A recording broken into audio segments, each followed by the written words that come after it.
29 June 2024 থেকে 27 জুলাই 2024 শেষ এক মাসে জিআরপি ত্রিপুরার হাতে আটক হয় 72 জন অবৈধ অনুপ্রবেশকারী, যার মধ্যে 67 জন বাংলাদেশি নাগরিক এবং 5 জন রোহিঙ্গা। ইতিমধ্যে পার্শ্ববর্তী রাষ্ট্র বাংলাদেশের কোটা বিরোধী আন্দোলনকে ঘিরে দিল্লি সতর্ক করেছিল সীমান্তবর্তী রাজ্যগুলোকে, কিন্তু এরপরও দিনের পর দিন রাজ্যে চলছে অবৈধ অনুপ্রবেশ। রাজ্যে দলে দলে বাংলাদেশি নাগরিকদের রেল পুলিশ আটক করলেও কেন ব্যর্থ সীমান্তরক্ষী বাহিনী এবং রাজ্য পুলিশ, তা নিয়ে উঠছে প্রশ্ন। রাজ্যের মানুষ বরাবরই শান্তিপ্রিয়। গ্রাম, পাহাড়, শহর, সমতল সর্বত্র মানুষ দৈনন্দিন জীবন জীবিকা নিয়ে ব্যস্ত। তবে মাঝে মধ্যে ছন্দপতন হয় অপরাধী ও কুমতলবীদের কারণে। সেই অপরাধী রাজ্যের ভেতরেই হোক বা বাইরের, তাদের নিয়ন্ত্রণ করার দায়িত্ব প্রশাসনের। তবে পুলিশ প্রশাসনকে বৃদ্ধাঙ্গুষ্ঠ দেখিয়ে অবৈধ অনুপ্রবেশের পাশাপাশি রাজ্যের সর্বত্র যেভাবে অস্ত্রের আস্ফালন দেখা যাচ্ছে, তা নিয়ে সাধারণ জনগণের জন্য একটা উদ্বেগের বিষয়। অবশ্য সামান্য বাকবিতণ্ডাকে কেন্দ্র করে প্রকাশ্যে চলছে গুলি, মানুষ হতবাক। এদিকে রাজধানীর বনেদি শিক্ষা প্রতিষ্ঠানে ছাত্রদের ঝগড়ায় অস্ত্রের ব্যবহার করা হচ্ছে। ভাবতে হবে ভুলটা কোথায় হচ্ছে। এত অস্ত্রের ঝলকানি কিভাবে সম্ভব? কোথা থেকে আসছে এই অস্ত্র? অন্যদিকে সামনেই পঞ্চায়েত নির্বাচন। এমন সময় রাজ্যের আইন শৃঙ্খলা কতটা হুমকির মুখে, তা নিয়ে আলোচনা করতেই আমাদের আজকের এই বিশেষ টক শো। নমস্কার, আমি দীপেন আর আপনারা দেখছেন নিউজ ভ্যানগার্ড। প্রকাশ্যে অস্ত্রের আস্ফালন এবং অবৈধ অনুপ্রবেশ নিয়ে একটি বিশেষ টক শোতে আজ আমার সাথে স্টুডিওতে রয়েছেন রাজ্যের বিশিষ্ট আইনজীবী অরিন্দম ভট্টাচার্য এবং প্রযুক্তির সাহায্যে ভার্চুয়ালি আমাদের সঙ্গে জুড়ে গেছেন রাজ্যের প্রাক্তন পুলিশ আধিকারিক নন্দন সরকার। স্বাগত দুজনকে আপনাদের। নন্দনবাবু, প্রথমে আপনার কাছে আসি। 30 দিনের মধ্যে রেল পুলিশ 72 জন অবৈধ অনুপ্রবেশকারীকে আটক করে। মানুষ জানতে চাইছে, রাজ্য পুলিশ কি ধৃতরাষ্ট্রের ভূমিকায় আছে? অনেকেই তো ছড়িয়ে ছিটিয়ে গেছে। হয়তো যারা ট্রেনে করে বহির্রাজ্যে পাড়ি দিচ্ছিল তাদেরকেই আটক করেছে রেল পুলিশ, আর যারা অনুপ্রবেশ করছে সবাই যে বহির্রাজ্যে পাড়ি দিচ্ছে এমনটাও তো নয়। তাহলে রাজ্য পুলিশ কি করছে?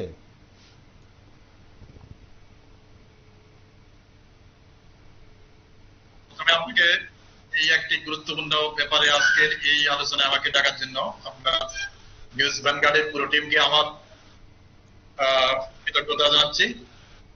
দেখুন, এই যে অনুপ্রবেশ নিয়ে যে সমস্যাটার কথা আপনি বললেন, সেই সমস্যাটা এখন শুধু আজকের নয়, এটা অনেক দিন ধরেই চলে আসছে। আমাদের যে ডেমোগ্রাফিক ডিস্ট্রিবিউশন, সেটা অলরেডি নষ্ট হয়ে গেছে। বিশেষ একটা শ্রেণীর অনুপ্রবেশ বিভিন্ন রাজনৈতিক দলের প্রশ্রয়ে অনেক দিন ধরেই চলে আসছে। এই ত্রিপুরাতে আমরা দেখতে পাচ্ছি, বা ওয়েস্ট বেঙ্গলে বলুন, যে বর্ডার এরিয়াগুলোতে একটা বিশেষ শ্রেণীর সম্প্রদায়ের লোকজনের এত বেশি জনস্ফীতি দেখা যাচ্ছে, সেটা কিন্তু স্বাভাবিক নয়। অর্থাৎ ভীষণভাবে অনুপ্রবেশ হচ্ছে। এখন অনুপ্রবেশ হওয়ার পরে কিভাবে এরা এখানে স্থায়ীভাবে বাড়িঘর করে ফেলছে। আমাদের এখানে যে পুলিশ প্রশাসন আছে, এই পুলিশ প্রশাসন কিন্তু রাজনৈতিক নেতাদের ভয়ে কম্পমান। কারণ বাংলাদেশ থেকে অনুপ্রবেশ করার পরে, এখানে আসার পরেই যে কোনো পাওয়ারফুল রাজনৈতিক নেতারা এদের রেশন কার্ড, আধার কার্ড এবং বিভিন্ন রকমের সরকারি কাগজপত্র পেতে সরাসরি সাহায্য করছে। তারপরে পুলিশ অনেকটা নিজেদের চাকরির ভয়ে, অনেকটা নিজেদের ট্রান্সফারের ভয়ে সেখানে হয়তো বেশি নাক গলাতে চাইছে না। কারণ আমার কি দরকার পড়েছে? সারা পুলিশ প্রশাসন বা সাধারণ প্রশাসন বা সরকার সবাই তো এই ব্যাপারে মুখে কুলু পেটে বসে আছে। বাংলাদেশ থেকে অহরহ এখানে আসছে, বাড়িঘর করে ফেলছে, তা নিয়ে কারোর মাথা ব্যথা নাই। ওই দিন যে জিআরপি ধরলো যাদের, সেটা তো একটা ড্রপ ইন দ্য আইসবার্গ। একদম। এটা কিন্তু সামগ্রিক কোন চিত্র রিফ্লেক্টেড নয়, এর থেকে অনেক বেশি অনুপ্রবেশ হচ্ছে, এবং অনুপ্রবেশের মাত্রা এতটাই বেশি যে সেটা এখন মানুষ স্বাভাবিক ধরে নিয়েছে। যেমন এই যে আপনার আমাদের একটা আইন আছে, সেটাকে বলে ফরেনার্স অ্যাক্ট। ফরেনার্স অ্যাক্টে যে কোনো লোক যদি বাইরের কোন দেশ থেকে এসে এখানে জায়গা জমি কিনে বাড়িঘর করে ফেলে, তাহলে ফরেনার্স অ্যাক্টে ওর বিরুদ্ধে মামলা হয়ে ওর যাবতীয় সম্পত্তি ক্রোক হয়ে যায়, এবং ওই লোকটা অনুপ্রবেশকারী কিন্তু জেল হাজতে চলে যায়। কিন্তু আমাদের এখানে দেখা যাচ্ছে কি, নিত্য আপনি বটতলাতে যান, এর দূর থেকে 250 শ্রমিক বাংলাদেশ থেকে আসছে, স্বাধীন কাজ করে যাচ্ছে, কেউ এখানে থেকে যাচ্ছে, পুলিশ প্রশাসন এবং সরকারের বা অন্য যারা আছে তাদের কোন ধরনের হেলদোল নেই। অর্থাৎ এটা একটা স্বাভাবিক ঘটনা। মানে বাংলাদেশি লোক হাজারে হাজারে ইন্ডিয়াতে ঢুকে যাবে, সেটা যেন একটা স্বাভাবিক ঘটনা। এদের প্রশ্রয় দেওয়ার জন্য বা এদের সাহায্য করার জন্য কিন্তু এক শ্রেণীর রাজনৈতিক নেতারা কিন্তু ওত পেতে আসে। এরা এদের ভোট ব্যাংক প্রসারিত করার জন্য এদের কিন্তু বিভিন্ন ভাবে জায়গা জমি কেনা, ওদের বিভিন্ন ধরনের সরকারি দরকারি কাগজপত্র তৈরি করে দেওয়া, এগুলো কিন্তু রাজনৈতিক নেতাদের সাহায্যে করে যাচ্ছে, এবং সেই কারণে ওই সংশ্লিষ্ট যে দপ্তরের কর্মীরা তারা কিন্তু এটা নিয়ে কোনো উচ্চবাচ্য করছে না, দেব না সেসব বলছে না, কারণ ওদেরও তো চাকরির একটা চিন্তা থাকে।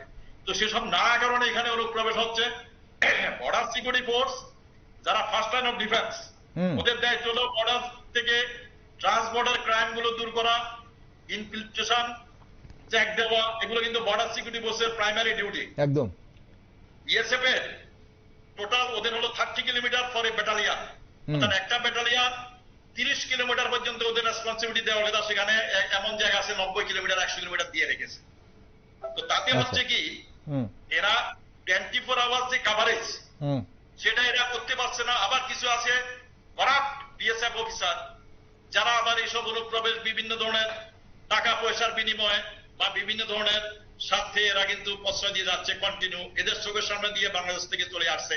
অনেক সময় দেখা যায় বাংলাদেশের বর ভারতের কোণে একদম বরযাত্রী পার্টি নিয়ে ঢুকে যাচ্ছে, যেমন এটা একটা একই দেশ, তো সেইখানে লোকগুলো দেখছে বাংলাদেশে যে সব সুযোগ সুবিধা পাওয়া যায় তার থেকে অনেক বেশি সুযোগ সুবিধা পাওয়া যায় ইন্ডিয়াতে। এই জন্য এরা ইন্ডিয়াকে বাংলাদেশ থেকে একটা ভালো থাকার জায়গা হিসাবে বেছে নিচ্ছে, জায়গা জমি কিনছে, একটা ফ্যামিলি একবার ঢুকে গেল ও আরেকজনকে ডেকে আনলো, এভাবে কিন্তু বংশ বিস্তার করে যাচ্ছে। এবং এরা এখন কি করছে, ত্রিপুরাটাকে করিডোর হিসাবে ইউজ করে সারা ভারতে ছড়িয়ে যাচ্ছে। আপনি দিল্লিতে গেলে পাবেন এই রোহিঙ্গাদের, আপনি দিল্লিতে মধ্যপ্রদেশে পাবেন, বেঙ্গালোরে পাবেন, বিভিন্ন জায়গায় সারা ভারতে ছড়িয়ে যাচ্ছে। আগামী দিন কিন্তু ভয়ঙ্কর। এই যে ডেমোগ্রাফিক যে ডিস্ট্রিবিউশন আছে, সেখানে কিন্তু একটা সম্প্রদায় কিন্তু যে হারে বৃদ্ধি হয়ে যাচ্ছে, তাতে কিন্তু আগামী দিনে আমার তো যে অন্তত সেটা ভালো ঠেকছে না। অলরেডি প্রায় 3 কোটি বাংলাদেশি লোক ডাইরেক্টলি বা ইনডাইরেক্টলি সেটা ইন্ডিয়ান কমোডিটিস উপর ডিপেন্ডেন্ট। অর্থাৎ এখান থেকে যদি এসেন্সিয়াল কমোডিটিস না যায়, তাহলে কিন্তু বাংলাদেশের বর্ডারিং এরিয়ার এবং ইন্ডিয়ার বর্ডারিং এরিয়ার প্রায় অন্তত 3 কোটি লোক ডাইরেক্টলি বা ইনডাইরেক্টলি স্মাগলিং, অস্ত্রের আমদানি, এগুলোতে কিন্তু ইনভলভ। এবং আমরা এই বিষয়টাতে আসবো। নন্দন বাবু, আপনি যেটা বলছেন যে ডাইরেক্ট 3 কোটি বাংলাদেশি নাগরিকরা ভারতের ওপর বিভিন্ন ভাবে ডিপেন্ডেন্ট, আমরা সেই বিষয়টাতে আসবো, কিভাবে ডিপেন্ডেন্ট এবং সেখানে কি হচ্ছে, অস্ত্রের ব্যাপারটা আমরা পরে আসবো। আমাদের সঙ্গে এই মুহূর্তে স্টুডিওতে রাজ্যের বিশিষ্ট আইনজীবী অরিন্দম ভট্টাচার্য রয়েছে। একই বিষয়ে আপনারাও অবশ্যই প্রতিক্রিয়া জানতে চাইবো কিভাবে হচ্ছে ব্যাপারটা। কিন্তু তার আগে দর্শক বন্ধুদের আমি যেটা বলছিলাম যে 72 জন, অনেকেই হয়তো ভাবছেন যে 72 জন বাংলাদেশি নাগরিকদের কথা বলা হচ্ছে, 67 জন বাংলাদেশি নাগরিক এবং 5 জন রোহিঙ্গা। প্রায় সময় আমরা কি দেখি, প্রায় সময় দেখি আমরা বিএসএফ বলুন বা রাজ্য পুলিশ বলুন বা রেল পুলিশের হাতে ধরা পড়ে রোহিঙ্গারা। কিন্তু লক্ষণীয় ব্যাপার যে বাংলাদেশি নাগরিক 67 জন, 30 দিনে 67 জন বাংলাদেশি নাগরিক ধরা পড়ছে এবং 5 জন রোহিঙ্গা বলে চিহ্নিত হয়েছে। দেখুন, জুন মাসের 29 তারিখ 11 জন বাংলাদেশি নাগরিক, 30 তারিখও 11 জন বাংলাদেশি নাগরিক, 4 জুলাই 9 জন বাংলাদেশি নাগরিক, 9 জুলাই 5 জন রোহিঙ্গা, 11 জুলাই 11 জন বাংলাদেশি নাগরিক, 16 জুলাই 2 জন বাংলাদেশি নাগরিক এবং সর্বশেষ 27 জুলাই মাত্র 2 দিন আগে 23 জন বাংলাদেশি নাগরিক রেল পুলিশের হাতে ধরা পড়েছে। এখন উদ্বেগের বিষয় এখানে যে রেল পুলিশের হাতে কেন, কেন বিএসএফ এর হাতে নয়, রাজ্য পুলিশের হাতে নয়? রেল পুলিশের হাতে তো তারাই ধরা পড়ছে যারা ট্রেনে চড়ে অন্য রাজ্যে পাড়ি দেওয়ার চেষ্টা করছে, এক জায়গা থেকে অন্য জায়গায় পাড়ি দেওয়ার চেষ্টা করছে, তাদের ধরছে রেল পুলিশ। এখন রাজ্যে যারা ছড়িয়ে ছিটিয়ে গেছে, যেমনটা নন্দনবাবু বলছিলেন, অরবিন্দবাবু নন্দনবাবু যেটা বলছিলেন যে অনুপ্রবেশ হচ্ছে এবং তাদেরকে কাগজপত্র করে দেওয়ার জন্য সাহায্য করা হচ্ছে এক শ্রেণীর রাজনৈতিক দলের প্রশ্রয়ে। এখন কথা হচ্ছে যে রাজনৈতিক দলের প্রশ্রয়ে আগে হোক বা পরে হোক, এক শ্রেণীর প্রশাসনের কর্তাবাবুরা যদি এই সাহায্য করে থাকেন, তাহলে এটা দেখভালের দায়িত্ব কার? দেশের নিরাপত্তার সঙ্গে এই খেলোয়াড় যারা করছে তাদেরকে অ্যাকাউন্টেবল করার দায়িত্ব কার? এটা খুব, প্রথম কথা জটিল প্রশ্ন, দ্বিতীয় কথা খুব সেন্সিটিভ প্রশ্ন। সর্ষের মধ্যেই যদি ভূত থাকে তাহলে ভূত তাড়াবে কে? একদম। এখন নন্দনবাবু যে কথাটা প্রসঙ্গটা তুললেন, বা তুমিও যে কথাটা বলতে চাইছো, যে জিজ্ঞাসা করতে চাইছো যে এটা প্রতিহত করার রাস্তা কি, বা এটাকে কার্ভ করার সুযোগ কোথায়?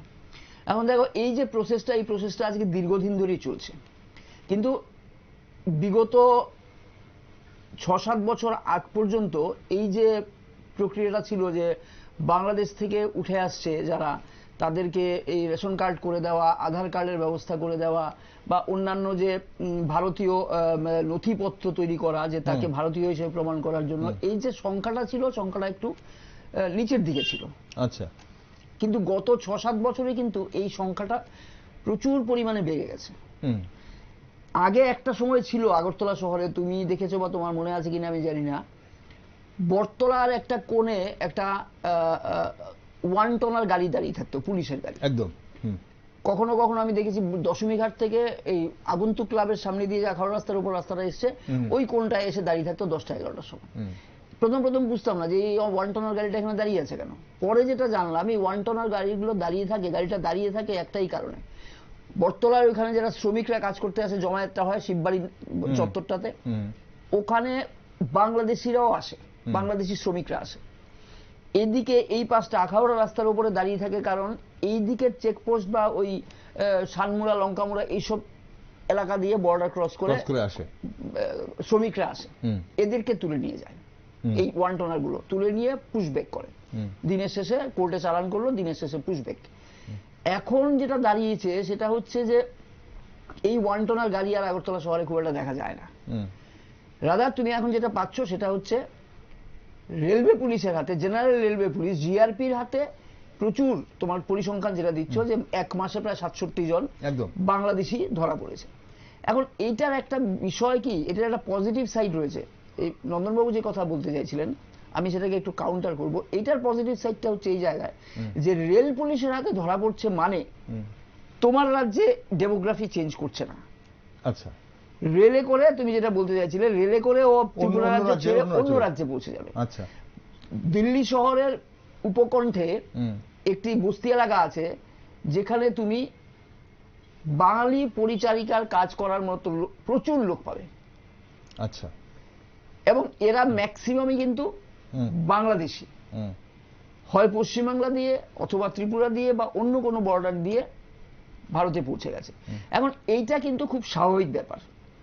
তুমি দেখো এই কি বলে ওটাকে, অভিবাসন নিয়ে গোটা ইউরোপ চিন্তিত, কারণ যে রাজ্য, দেশটাতে বা যে এলাকাটাতে কর্মসংস্থানের অভাব রয়েছে, খাদ্যের অভাব রয়েছে, পরিষেবার অন্যান্য অংশ, স্বাস্থ্য সেবা, এগুলোর অভাব রয়েছে, সেখানে মানুষ থাকতে চায় না। যারা মিনিমাম কিছু জোগাড় করতে পারে তারা চেষ্টা করে ওই জায়গাটা ছেড়ে প্রতিবেশী অন্য কোনো জায়গায় পৌঁছানো, যাতে এই বিষয়গুলোকে পাওয়া যায়। এখন ওই যে বলছে যে 3.5 কোটি বাংলাদেশি ডাইরেক্টলি আর ইনডাইরেক্টলি ভারতের পণ্য সামগ্রীর উপর নির্ভরশীল। এইটাই কারণ হচ্ছে যেটা, যে বাধ্য হচ্ছে বাংলাদেশের মানুষ, একটা অংশের মানুষ, আমি গোটা বাংলাদেশকে এইভাবে অপমানিত করতে চাই না, একটা অংশের মানুষ বাংলাদেশে তার কাজের মানে সুযোগ কম থাকায় বা আরো অন্যান্য সমস্যা থাকায় এরা একটু বেটার প্লেসে শিফট করতে চাইছে। আচ্ছা। সেটা আগরতলা, ত্রিপুরা হোক বা ত্রিপুরার বাইরে অন্য জায়গায় হোক। তো এইটা হচ্ছে একটা করিডোর হিসেবে কাজ করছে। এবার এই করিডোরটাকে এরকম ওপেন করে দেওয়াটা সত্যিকারের অর্থে একটু অ্যালার্মিং বা উদ্বেগজনক। করিডোর হিসেবে ব্যবহার মানুষ করতে চাইবেই। তোমাকে আমাকে যেটা দায়িত্ব নিতে হবে, রাষ্ট্রকে যেটা দায়িত্ব নিতে হবে, সেটা হচ্ছে যে এই করিডোর হিসেবে ব্যবহার যাতে না করতে পারে সেইটা গ্যারান্টি করা।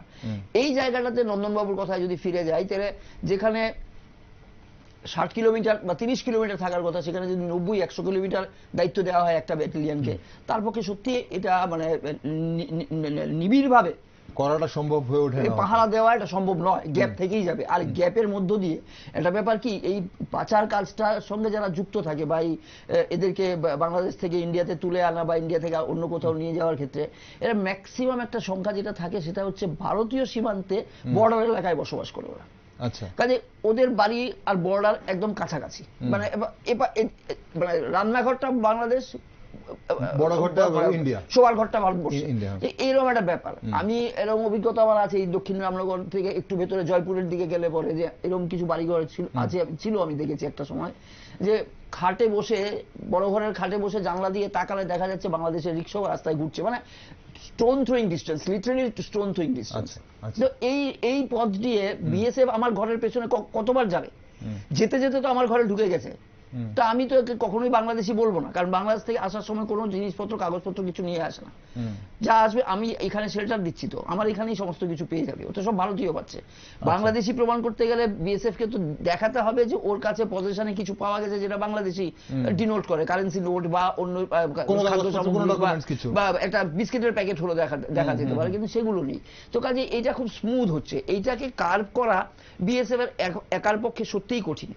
আর রাজ্য পুলিশের কথা যদি তুমি বলো, তাহলে তো এইটা তো সত্যি কথা যে আজকে তুমি পরে যে প্রসঙ্গটা যেতে চাইছো সেটা যদি আমি আগে চলে আসি, আজকে যেটা একটা পরিস্থিতি কি দাঁড়িয়েছে, পুলিশ প্রশাসনের কিন্তু ত্রিপুরা রাজ্যে এখন আর কোনো ভূমিকা নেই বা কোনো গুরুত্ব নেই, বা কেউ 2 টাকার দামও দেয় না। যারা ক্রাইম, এই ধরনের অফেন্সের সঙ্গে যুক্ত, যে কোনো ধরনের অফেন্সের সঙ্গে যুক্ত হচ্ছে বা হয়েছে, তারা কিন্তু পুলিশকে খুব একটা বেশি গুরুত্ব দেয় না। পুলিশের সামনে, সেটা নানান কারণের জন্য, পুলিশের সামনে মারামারি হচ্ছে, মারধর হচ্ছে, দাঙ্গা হচ্ছে, মহিলাদের মারধর করা হচ্ছে, পুলিশ নিষ্ক্রিয়। থানায় অভিযোগ নিয়ে গেলে পরে পুলিশ কোনো ব্যবস্থা নেয় না, এফআইআর রেজিস্ট্রি করে না। This is ground reality. এটা কেউ যদি মানে আপত্তি করে বা কেউ যদি বিরক্ত হয়, আমার কিছু বলার নেই, কিন্তু this is the ground reality. এটা প্রতিদিন আমরা দেখছি। মায়ের মেয়ে রাস্তায় বেরিয়েছে, কোনো একটা কারণে, পারিবারিক হোক, যে কোনো কারণেই হোক, মারধর করে রাস্তায় ফেলে দিয়ে চলে গেছে, পুলিশ প্রশাসনের কাছে, থানায় গেছে, আগেই জিজ্ঞাসা করে কে বা কারা, এবং আইডেন্টিটি খোঁজার চেষ্টা করে যারা এই কাজের দুষ্কৃতি, যারা এই কাজের সঙ্গে যুক্ত, তারা সত্যিকারে মানে তাদের পরিচয় কি, সমাজে তাদের পরিচিতিটা কি, প্রভাবশালী কিনা, এক্স্যাক্টলি পরিচিতিটা কি, এবং সেই পরিচিতিটা কতদূর অবধি প্রভাব ফেলবে এবং আমার কাজে বাধা সৃষ্টি করবে না। তো পুলিশ প্রশাসনকেও আমি সম্পূর্ণ দোষ দেবো না, কারণ তারাও তো সত্যি বেতন ভুক কর্মচারী at the end of the day. Police তুমি যতই মারো, বেতন তোমার 112, তো 112 টাকার বেশি বেতন তো আরও পাবে না অতি তৎপরতা দেখিয়ে। মাঝখান থেকে কি হবে, হয় ও সাসপেন্ডেড হয়ে যাবে অথবা ট্রান্সফার হয়ে যাবে দুর্গম একটি অঞ্চলে। কোনো দরকার নেই আমার ঝামেলায় যাওয়া। আমার কাজ হচ্ছে 10টা-5টা ডিউটি করা, বাড়ি ফিরে গিয়ে ঘর সংসার সামলানো, দিনে মাসের শেষে বেতনটা নিয়ে আমার বউ বাচ্চাকে প্রতিপালন করা, সংসার করা, বাচ্চাদের স্কুল কলেজের খরচা প্রতিপালন করা। আমাকে এখানে বিপ্লব করা বা পুলিশের ইউনিফর্মের গরম বা ইউনিফর্মের যে দায়িত্ব সেটা দেখানোর কোনো দরকার নেই আমার। বুদ্ধিমান লোক সেটা কোনোদিনই করতে যাবে, কারণ টপ ফ্রম দ্য টপ এই ইনস্ট্রাকশনটা নেই এখন। আর যদি ওপর থেকে ইনস্ট্রাকশনটা গিয়েও থাকে, নিচে গিয়ে ওটা প্রতিবন্ধক হয়ে যাচ্ছে, কারণ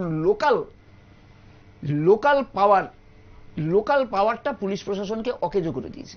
এইটা রাজ্যের জন্য মানে অত্যন্ত একটা উদ্বেগের বিষয়। এটা ছিল, তুমি যেটা বলছো স্কুলে ঢুকে অস্ত্র নিয়ে ঢুকছে, এইটা একটা সময় ছিল, ধরো 80, 82, 83 অবধি হয়েছে। রামনগর 4 নম্বর স্কুলে মানে ওপেন স্কুল চলাকালীন সময় ক্লাসরুমে ঢুকে গিয়ে মার্ডার করে দিয়ে চলে এসছে। তো এই জায়গাটার মনে হয় আবার ফিরে আসছে, এইটা কিন্তু শুভ লক্ষণ নয়। আমরা যারা এখন ভাবছি যে এইটা মানে 1 or 2 স্ট্রে ইনসিডেন্টস, এটা ঠিক না। 1 or 2 স্ট্রে ইনসিডেন্টস নয়, এগুলো কিন্তু ধীরে ধীরে একটা রূপ পেয়ে যাবে, এবং এইটা আগামী দিনে ত্রিপুরা রাজ্যের সাধারণ প্রশাসন এবং আইন শৃঙ্খলা রক্ষার প্রশ্নে একটা বড় মাথা ব্যথার কারণ হয়ে দাঁড়াবে। তাহলে এইভাবে যদি আমরা যদি দেখি, যেভাবে অরবিন্দ আপনি বলছিলেন যে পুলিশের আসলে যদি বেসিক্যালি কিছু করার না থাকে, বা পুলিশ যদি এভাবে দিন দিন যদি ধৃতরাষ্ট্রের ভূমিকায় চলে যায়, আর ছোট জগন্নাথ যদি হয়ে যায় পুলিশ, তাহলে রাজ্যবাসীর নিরাপত্তার দায়ভার তাহলে কে নেবে? কার কাছে যাবে? নাগরিকের দায়ভার, নিরাপত্তার দায়ভার কে নেবে? আমি এই একই বিষয়টা একটু আপনার কাছে আলোকপাত চাইবো নন্দনবাবু। পুলিশের এই যে ভূমিকাটা, এখন তো এই যে বলা হচ্ছে যে নতুন যে আইন, যে 3টে ক্রিমিনাল লজ ভারতীয় ন্যায় সংহিতাতে, পুলিশকে আরো বেশি পাওয়ার দেওয়া হয়েছে, পুলিশকে আরো বেশি ক্ষমতা দেওয়া হয়েছে। সেই জায়গায় দাঁড়িয়ে যদি পুলিশের এ ধরনের ভূমিকা হয়, তাহলে সাধারণ মানুষ কোথায় যাবে? আর সঙ্গে আরেকটা জিনিস জানিয়ে রাখি, এই যে বিগত 1 মাসে 4 জন টাউটকেও কিন্তু আটক করেছে রেলওয়ে পুলিশ। এখন কিছুদিন আগে আমরা দেখেছিলাম যে এনআইএ কিন্তু রাজ্যেও কিন্তু হানা দিয়েছিল, সেখানেও টাউটদের মানে পাকড়াও করা হয়েছিল, আটক করা হয়েছিল। এখন কথা হচ্ছে কি, একজনকে ধরলে আরেকজন হবে, নাকি আইনের বেড়াজালে এদেরকে আটকানো যাচ্ছে না? প্রথম কথা হলো, এই যে পুলিশের যে একটা ইনডিফারেন্ট অ্যাটিটিউড, যে ওদের যে ডিউটি আছে, যেটা অ্যাডভোকেট অরিন্দম ভট্টাচার্য বলেছেন, আমি একমত, যে আমি কাজ না করলেও বেতন পাচ্ছি, আমার কি দরকার শুধু শুধু সক্রিয়তা দেখানো, যে সক্রিয়তার পরে হয়তোবা আমার সার্ভিসে কোনো ক্ষতি হয়ে যেতে পারে, হয়তোবা কাউ রোষানলে করতে পারি। সেই কারণে পুলিশের একটা বিরাট অংশ দেখছে যে কাজের কোনো হয়তোবা দাম নেই, যারা কাজ না করে হয়তো বিভিন্ন অফিসারের সঙ্গে কন্ট্যাক্ট রেখে চলেছে, এদের ভালো ভালো পোস্টিং হয়ে যাচ্ছে।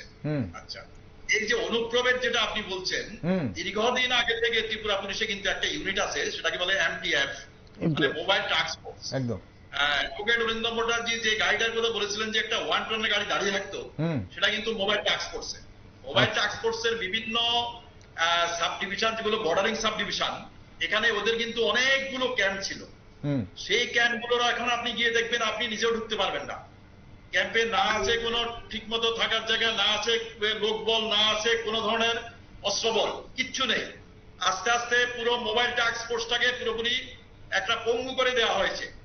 এই একটা গুরুত্বপূর্ণ, যারা কাজেই ছিল শুধু বাংলাদেশি অনুপ্রবেশকারী বা বিদেশি অনুপ্রবেশকারীদের ধরা, ওদের বিরুদ্ধে লিগ্যাল অ্যাকশন নেওয়া, পরবর্তী সময়ে ওদের পুশব্যাক করা বিএসএফ এর সাহায্য নিয়ে, সেগুলো এখন আর প্রায় নেই বললেই চলে। এবং এই এমটিএফ ইউনিটটাকে চাঙ্গা করার জন্য পুলিশ প্রশাসনের কিন্তু কোনো মাথা ব্যথা নেই, কারণ যদি তার নাম কামড়ে যায় না, এখানে বেশ কিছু খুবই মানে কি বলবো, এদের এমন ধরনের পুলিশ অফিসার আছে যারা শুধু ওর নামটা কি করে হবে সেই ধরনের ক্রাইম গুলো নিয়ে ব্যস্ত।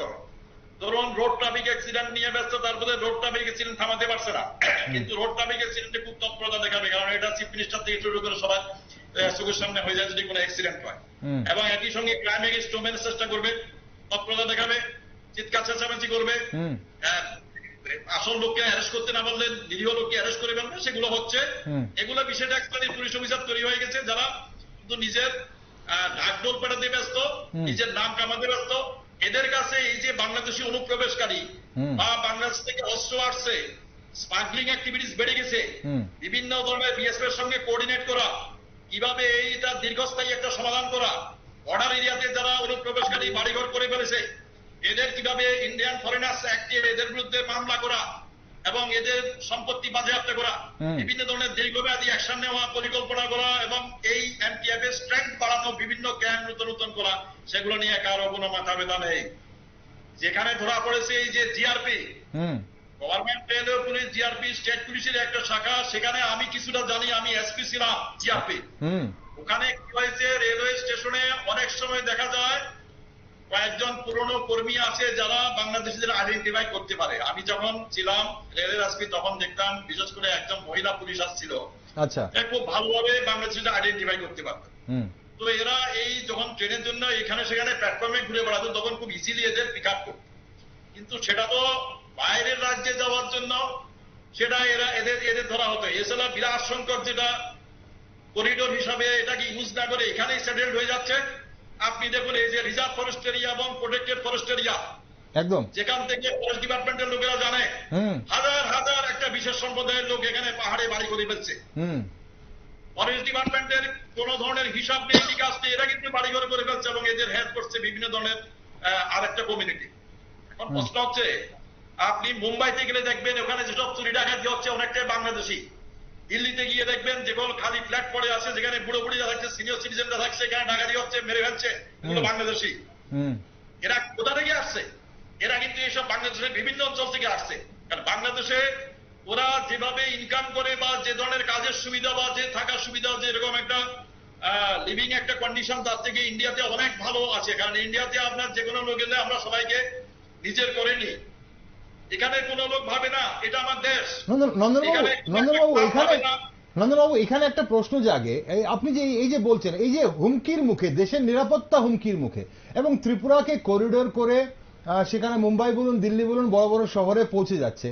এখন প্রশ্ন হচ্ছে যে দিল্লির বা কেন্দ্র সরকারের, কেন্দ্রের এই ধরনের সতর্ক বাণী থাকার পরও সেখানে আমাদের রাজ্যের গোয়েন্দা বিভাগ কি করছে? রাজ্যে কি আদৌ কিন্তু কোনো গোয়েন্দা বিভাগ আছে, বা গোয়েন্দা বিভাগ কি কোনো রিপোর্ট দিতে পারে? দিলেও কি সেই রিপোর্টের এগেইনস্টে কোনো অ্যাকশন কি হয়? প্রথমে দুঃখের সঙ্গে বলছি, it is unfortunate to say, এখানে যে গোয়েন্দা বিভাগ আছে এরা সবচেয়ে বেশি উৎসাহী রাজনৈতিক খবরাখবর কালেক্ট করতে, পলিটিক্যাল ইনফরমেশন কালেক্ট করতে এরা খুবই উৎসাহী। কারণ পলিটিক্যাল ইনফরমেশন গুলো যদি কালেক্ট হয় তাহলে ওর চাকরি একদম পাক্কা, ও একটা খুব ভালো অফিসার হিসাবে ওকে ট্রিট করা হবে। বাংলাদেশি কোথা থেকে আসছে না যাচ্ছে তাতে ওর কি, ওটা নিয়ে ওদের কোনো মাথা ব্যথা নেই। সেম পুলিশেরও কোনো মাথা ব্যথা নেই। দুটা বাংলাদেশি শ্রমিককে ধরলো, বাংলাদেশি রোহিঙ্গাকে ধরলো, তাতে আমার তো প্রমোশন হয়ে যাবে না। কিন্তু আমি যদি একটা মানে মোক্ষম একটা পলিটিক্যাল খবর দিতে পারি, এটা আমার তো এশিয়ার ভালো হয়ে যাবে, সবকিছু ভালো হয়ে যাবে। এটা খুব খুব শুনতে খারাপ লাগছে, কিন্তু এটা কিন্তু বাস্তব।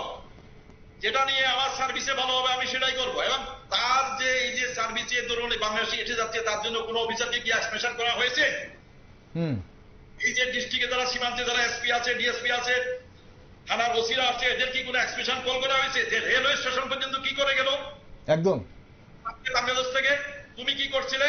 এদের জিজ্ঞাসাবাদ করলে যারা কোন রুট দিয়ে এসছে সেটা ধরা পড়ে যায়, কোন রুট দিয়ে এরা এসছে। তো সেগুলো নিয়ে কোনো থানার ওসিকে কি এক্সপ্রেশন কল করে ওর বিরুদ্ধে কোনো পানিশমেন্টের ব্যবস্থা করা হয়েছে? করা হয়নি, হবেও না। কারণ এটা একটা আনইম্পর্টেন্ট ম্যাটার।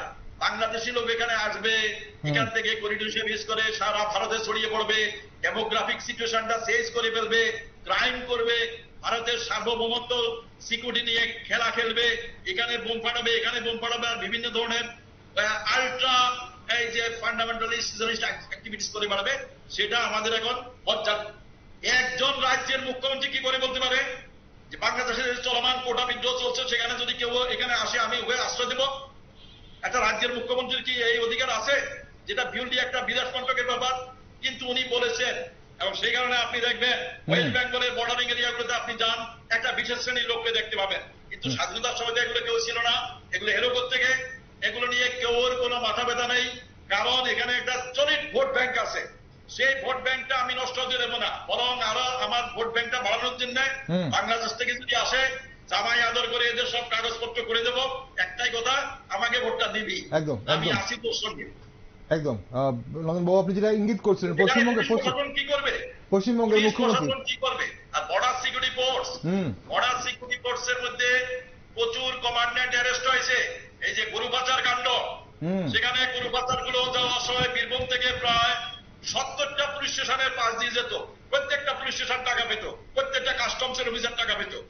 এইগুলো করে বাংলাদেশে চলে যেত প্রায় 400-500 কিলোমিটার রাস্তা পেরিয়ে। তো বর্ডার সিকিউরিটি ফোর্সের কমান্ডেন্টরা অ্যারেস্ট হয়েছে। এগুলো আপনার শস্যের মধ্যে ভূত, আপনি কাকে ইয়ে করবেন? একটা হাজার হাজার না, ঠিক সেই জায়গাটাতেই নন্দনবাবু, আমরা তো এই যে আপনি বলছেন, ব্যাখ্যা করছেন, আর এখন তো মানুষ তো আতঙ্কিত, সাধারণ মানুষ তো নিরাপত্তাহীনতায় ভুগছে। এখন এভাবে যদি অনুপ্রবেশ হয়, এভাবে যদি প্রকাশ্যে গুলি চলে, অস্ত্রের আস্ফালন হয়, তো সাধারণ মানুষের কি করার আছে? এখন সেই জায়গাটাতে কি না, আমি আসবো আপনার কাছে আসবো নন্দনবাবু, আমি আপনার কাছে আসবো, অনুষ্ঠানের শেষ পর্যায়ে আসবো, যে কি করা যেতে পারে, আপনারা কি মনে করেন? একটা কথা বলছি শুধু, হ্যাঁ বলুন। আপনি যে এই যে সাধারণ মানুষের কথা বললেন, আজকে এখানে শত শত ক্লাব আছে, 3টা পঞ্চায়েত আছে, বিভিন্ন রাজনৈতিক দলের লোকাল কমিটি গুলো আছে। বাংলাদেশে আপনি যদি আপনি বাংলাদেশে যান, সারা পাড়া জেনে যায় যে এখানে ইন্ডিয়া থেকে একটা লোক এসছে। একদম। কিন্তু এখানে টোটালি ইনডিফারেন্ট। এরা কোনো মানুষের কোনো ইন্টারেস্টে নেই, তো সাধারণ মানুষের কথা কি বলবেন? ওরা তো নিজের ব্যক্তিগত স্বার্থ নিয়ে ঘুরে বেড়াচ্ছে। এরা একটা বাংলাদেশি লোক এখানে ঢুকে যাচ্ছে, এখানে জায়গা কিনছে, এই নিয়ে ওদের কোনো মাথা ব্যথা নেই। তো সাধারণ মানুষের কথা বলে কি লাভ? ক্লাবগুলো কি করছে, সিটায় পঞ্চায়েতগুলো কি করছে, এটা এরা জানে না। কোথায় কোথায় নতুন করে সেটেলমেন্ট হয়ে যাচ্ছে, তো সেখানে সাধারণ মানুষের কথা বলে লাভ নেই। ওদের হলো ব্যক্তিগত স্বার্থ। সাধারণ একটা 500 টাকার লোক দেখালে দেখবেন যে দুনিয়ার ভারতটাকে বিক্রি করে ফেলতে পারে এমন ধরনের সিভিলিয়ান সাধারণ মানুষ আছে। সেটা করলে নিজেদের একদম বাস্তবসম্মত কথা বলছেন নন্দনবাবু। আমি আসবো আপনার কাছে আরেকবার। অরিন্দম, এই ব্যাপারটাতে যদি আমরা দেখি যে এই যে বাংলাদেশের অনুপ্রবেশের সঙ্গে যদি এই মুহূর্তে যেটা হচ্ছে, যেটা বাংলাদেশের ছাত্র আন্দোলনে ভারত বিরোধী একটা জিগির সেখানে তোলা হয়েছিল এবং তোলার চেষ্টা হয়েছে এবং এখনো হচ্ছে। এখন প্রশ্ন হচ্ছে যে এই অনুপ্রবেশের কারণে দেশের নিরাপত্তা কতটা হুমকির মুখে পড়ছে নন্দনবাবু বলছেন। এখন কেন্দ্র সরকার একদিকে বলছেন রাজ্যগুলোকে সতর্ক থাকতে, সীমান্তবর্তী রাজ্যগুলোকে সতর্ক থাকতে, কিন্তু রাজ্যগুলোর যে প্রশাসন এবং পুলিশ প্রশাসন এভাবে ভেঙে পড়ছে, বিশেষ করে এই বিষয়টা, অনুপ্রবেশের বিষয়টাতে। তাহলে ঘুরে ফিরে আবার একই জায়গায় আসছি, কে দেখবে? দায়িত্ব কার? কে নেবে দায়িত্ব? এভাবে দেশকে হুমকির মুখে ফেলার জন্য কে দায়ী তাহলে? দেখো, ওই নন্দনবাবুর কথা শেষটা যদি বলতে চাইছিলেন, সেটা দিয়ে যদি আমি শুরু করি, অ্যাকচুয়ালি আমার দেশের সিস্টেমটাই কমপ্লিটলি পলিটিক্যালাইজড হয়ে গেছে। একদম প্রত্যেকে এখন রাজনৈতিক লাভালাভের দিকটা সবার আগে দেখে। এবার যেটা হচ্ছে, দিল্লির সাধারণ প্রশাসন থেকে রাজ্যে রাজ্যে বিভিন্ন সময় বিভিন্ন ইনস্ট্রাকশন, ওয়ার্নিং ইস্যু করা হয়, মেমো ইস্যু করা হয়, কিন্তু রাজ্যে এসে পৌঁছানোর পরে এই মেমোগুলোর উপরে কার্যকরী কোনো ব্যবস্থা নেওয়ার আগে পলিটিক্যাল প্রশাসনের সঙ্গে এই বিষয়গুলো ডিসকাস করতে হয়। আচ্ছা, আর এই পলিটিক্যাল প্রশাসনের সঙ্গে ডিসকাস করতে গেলেই যে সমস্যাটা তৈরি হয় সেটা হচ্ছে এই পলিটিক্যাল যে সেটআপটা রয়েছে, সেটা যখন যেখানে যেরকমভাবেই থাকুক না কেন, সেই সেটআপটা তার যে নিজস্ব ইন্টারেস্ট সেটা যাতে কোনোভাবেই ক্ষুণ্ণ না হয়, সেটার জন্য প্রথমেই একটা দায়িত্ব নিয়ে নেয়। এই নন্দনবাবু একটা উদাহরণ দিচ্ছিলেন, একটা রাজ্যের মুখ্যমন্ত্রী উনি কি করে বলেন যে আমি তাদেরকে আশ্রয় দেব। এইটা বলবেন না কেন? কারণ আমার দেশে এখন গোটা সবাই, প্রত্যেকেই, শুধুমাত্র একজন মুখ্যমন্ত্রীকে দায়ী করলে হবে না, প্রত্যেকেই কিন্তু তার এই পলিটিক্যাল ইন্টারেস্টটা দেখছে। সিএএ যেটা করা হয়েছে, ওখানে বলা হয়েছে যে ভারতের পার্শ্ববর্তী যে দেশগুলো আছে, বাংলাদেশ, পাকিস্তান, আফগানিস্তান, ভুটান, নেপালে যারা হিন্দু ধর্মাবলম্বী রয়েছে, তারা যদি আমার দেশে চলে আসে কোনো কারণে, ধর্মীয় কোনো নির্যাতনের কারণে, তাহলে আমি তাদেরকে তিনটে রাষ্ট্র থেকে, বাংলাদেশ, আফগানিস্তান, পাকিস্তান থেকে যদি আসে, আমি ওদেরকে দেবো, সিটিজেনশিপ দেবো। নেপাল, ভুটান এমনিতেই হিন্দু রাষ্ট্র প্রায়, কাজে ওইটা কোনো সমস্যা নয়। তো এবার এইটা তো একটা সেই অর্থে সিটিজেনশিপ অ্যাক্টের অ্যামেন্ডমেন্ট হয়েছে, সেটা তো বৈধভাবে যারা বৈধ অবৈধ আমি কি করে ঠিক করব? কোথা থেকে ঠিক করব? কে ঠিক করবে? এইটাতে করে আমি কিন্তু আমার একটা পলিটিক্যাল মেসেজ দিয়ে দিলাম। তো স্বাভাবিকভাবে তুমি তোমার পলিটিক্যাল মেসেজটা তুমি দেওয়ার চেষ্টা করবে।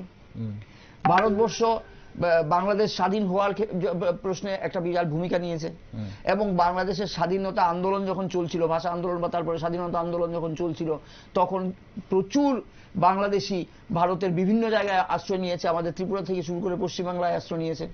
তখনকার মুখ্যমন্ত্রীরা, এই রাজ্যগুলোর মুখ্যমন্ত্রী, সিভিল প্রশাসনের যারা উচ্চপদস্থ কর্মকর্তারা ছিলেন, তারা এই রিফিউজিদের থাকা খাওয়ার বন্দোবস্ত করা ইত্যাদি ইত্যাদি করেছেন, এবং পরবর্তী সময় তারা পুরস্কৃত হয়েছেন। ভারত সরকারের কাছ থেকে তারা বিভিন্ন সম্মান পেয়েছেন, যে এই সময় এই ক্রাইসিসের পিরিয়ডে তারা যে বলিষ্ঠ ভূমিকা গ্রহণ করেছে তার জন্য তাকে এই সম্মান দেওয়া হচ্ছে। তো এবারে বর্তমানে যে পরিস্থিতিটা দাঁড়িয়েছে, বাংলাদেশে যে এটা চলছে, আন্দোলনটা চলছে, সেই আন্দোলনে দেখা যাচ্ছে একটা অংশ থেকে থেকে এইটাকে ভারত বিরোধী একটা রূপ দেওয়ার চেষ্টা করছে। কোটা আন্দোলনটা তো হাইজ্যাক করার চেষ্টা হচ্ছে। কোটা আন্দোলনটা মানে কোটা ইস্যুটা তো উঠেছে, তারপরে কোটাটা কিন্তু ডাইলিউট হয়ে গেছে। কোটা ডাইলিউট হয়ে গিয়ে কি হয়েছে যে এখন বাংলাদেশের যে সরকারটা রয়েছে সেই সরকারটা ভারতপন্থী। এই সরকারটাকে সরিয়ে দিতে হবে।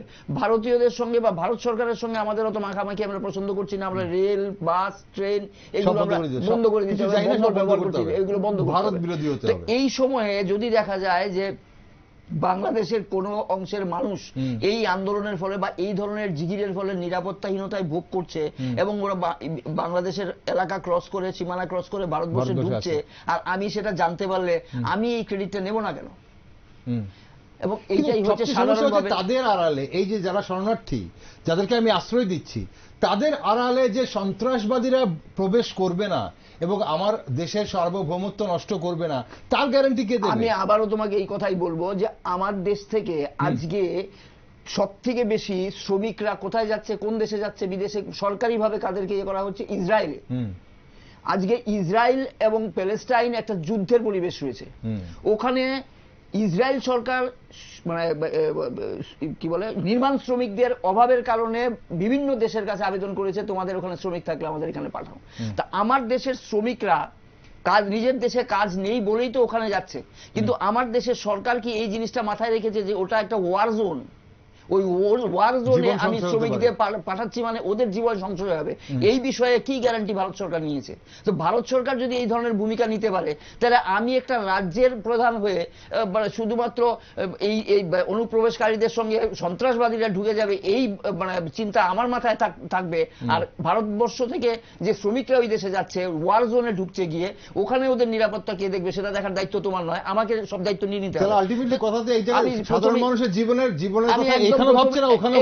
আমি তোমাকে প্রথমেই বলার চেষ্টা করেছি যে শুরুতেই বলার চেষ্টা করেছি যে everything is being decided on a political angle, from the political line.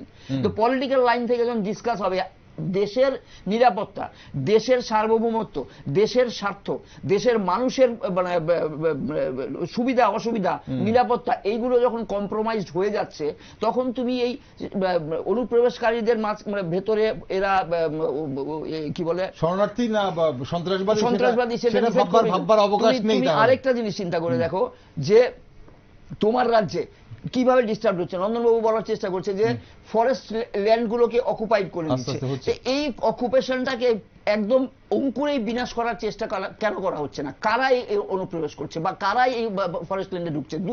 দুটো অংশ। একটা হচ্ছে নিজের ত্রিপুরায় সে আদি অধিবাসী, সে নিজের জায়গা থেকে উচ্ছেদ হয়ে জায়গা বাসস্থান নেই, মানে মাথার উপর আচ্ছাদন দেওয়ার জায়গা নেই, ফরেস্ট ল্যান্ডে ঢুকছে।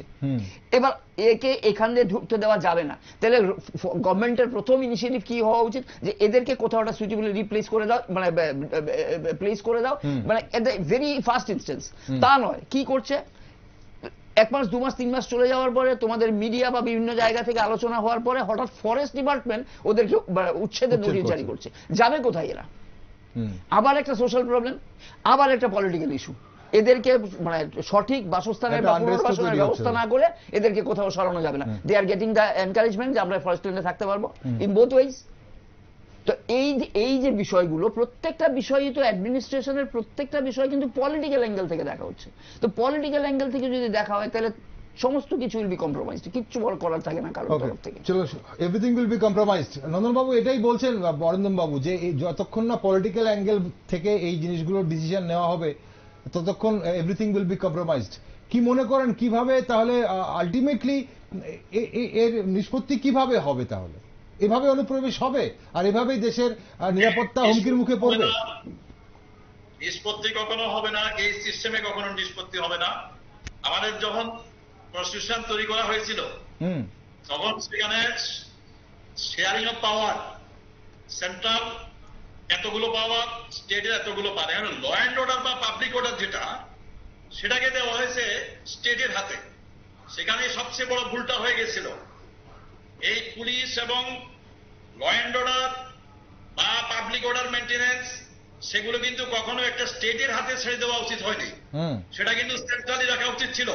আমি মনে করি আজকে যদি সেটা হতো তাহলে কিন্তু অন্তত এরকম পলিটিক্যাল ইন্টারফিয়ারেন্স হুম কখনো সম্ভব হতো না।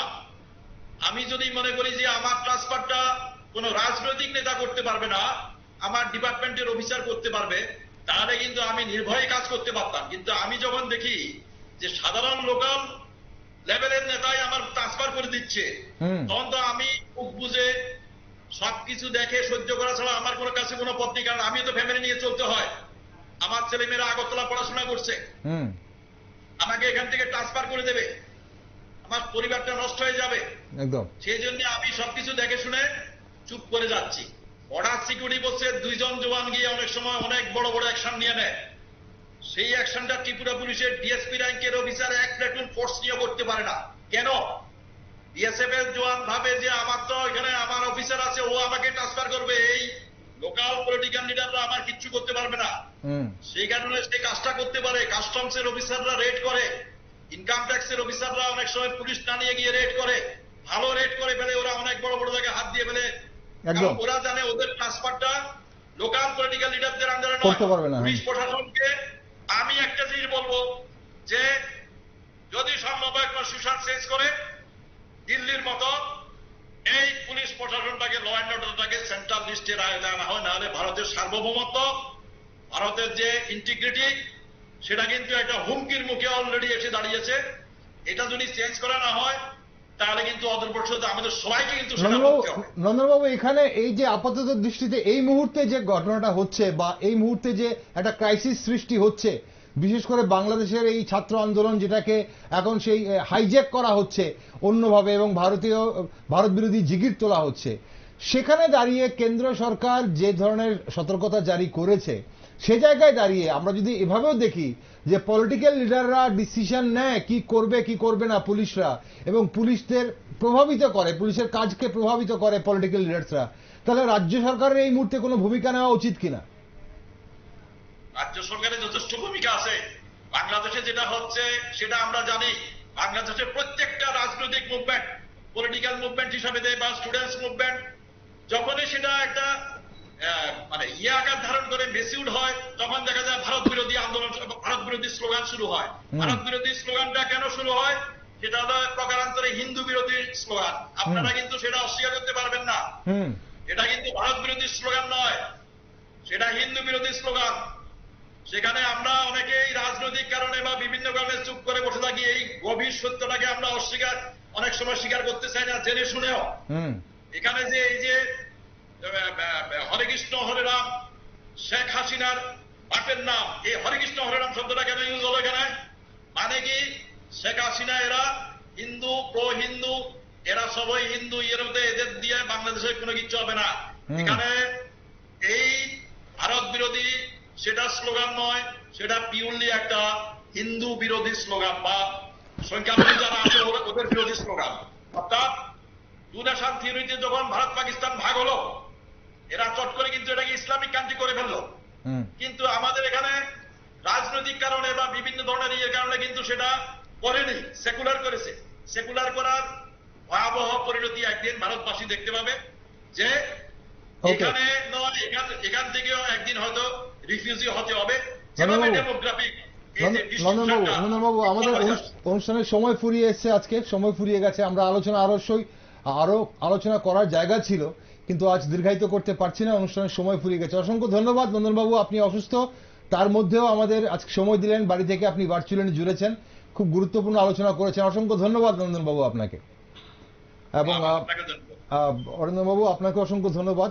আমরা অবশ্যই আজকের এই গুরুত্বপূর্ণ আলোচনায় আর একটু দীর্ঘায়িত করতে পারতাম, আমরা আরো কয়েকটা দিকে আলোকপাত করতে পারতাম, কিন্তু সময় ফুরিয়ে গেছে। ধন্যবাদ আপনাকে। দর্শক বন্ধুরা, কোনো অপরাধ হলে তার তদন্ত করা এবং ভিআইপিদের সুরক্ষায় কি শুধু পুলিশের কাজ রয়ে গেল আজ রাজ্যে, নাকি নাগরিকদের নিরাপত্তার দায়িত্ব পুলিশের কাঁধেই থাকে? 30 দিনের মধ্যে যখন 72 জন অবৈধ অনুপ্রবেশকারী ধরা পড়ে রেল পুলিশের হাতে, তখন রাজ্য পুলিশের দক্ষতা নিয়ে স্বাভাবিকভাবেই তো প্রশ্ন জাগে। এখন দেখার পঞ্চায়েত নির্বাচনকে সামনে রেখে রাজ্যের আইন শৃঙ্খলা কেমন থাকে, সেদিকে নজর রাখছি আমরা। তাই দেশ, দুনিয়া ও রাজ্যের সব নিউজ আপডেট ও টকশো দেখার জন্য আপনারা চোখ রাখুন শুধুমাত্র নিউজ ভ্যানগার্ডে।